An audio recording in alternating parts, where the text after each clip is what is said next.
বাংলাদেশ ইস্যুতে দীপু দাস হত্যার প্রতিবাদে বাঁকুড়ার ওন্দায় প্রতিবাদ মিছিল ও সভা বিজেপির।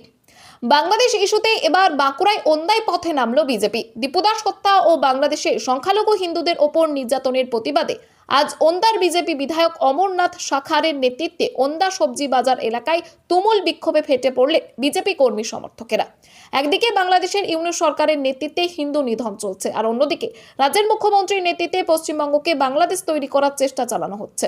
এই অভিযোগকে সামনে রেখে তার প্রতিবাদে আজ সকালে বাঁকুড়ার ওন্দা রেল স্টেশনের সামনে জমায়েত করেন বিজেপি কর্মী সমর্থকরা।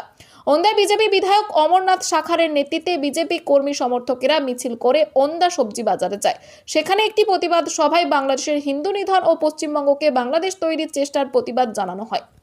আমাদের এজেন্ডা হচ্ছে এই পশ্চিমবাংলার অপদার্থ মুখ্যমন্ত্রী যেভাবে গোটা পশ্চিমবাংলাকে বাংলাদেশ করার পরিকল্পনা করেছে এবং ইউনিট সরকার যেভাবে হিন্দুদেরকে হত্যা করছে, পুড়িয়ে মারছে, তারই প্রতিবাদে আমাদের আজকের এই মিছিল এবং এই পথসভা। আজকের মধ্যে বার্তা দেবো, এটা হিন্দু প্রধান জায়গা, সেই জায়গাতে এখানে এই রোহিঙ্গা মুসলমান, বাংলাদেশি মুসলমানদের কোনো জায়গা নেই এখানে। তার ভয়ে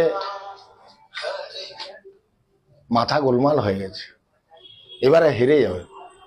কোনো কাজ করেনি, শুধু তোলাবাজি করেছে, মিথ্যা কথা বলছে, মানুষের কোনো কাজে আসেনি। যারা পুরনো বিজেপি, ওর সঙ্গে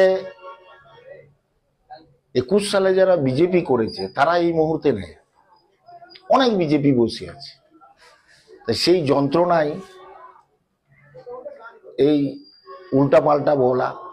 ও টিকিট পাবে কিনা সন্দেহ, যাতে টিকিটটা পায় তার জন্যই তৃণমূলকে, যাদের নাম ধরে তৃণমূলের নেতারা মমতা বন্দ্যোপাধ্যায় আদর্শ, অভিষেক ব্যানার্জির আদর্শকে সামনে নিয়ে 21 সাল থেকে যেভাবে পাড়ায় পাড়ায়, ঘরে ঘরে, গ্রামে গ্রামে দলমত নির্বিশেষে, জাতি ধর্ম নির্বিশেষে 94টা প্রকল্পের সুবিধা পৌঁছে দিয়ে আসছে, এটেছে। অমর শাখাকে ভোট দিয়ে এমএলএ ল্যাডের যে টাকা, সে টাকা তো খরচ করে উঠতে পারেনি। কয়েকটা জায়গায় সোলার লাইট লাগিয়েছে।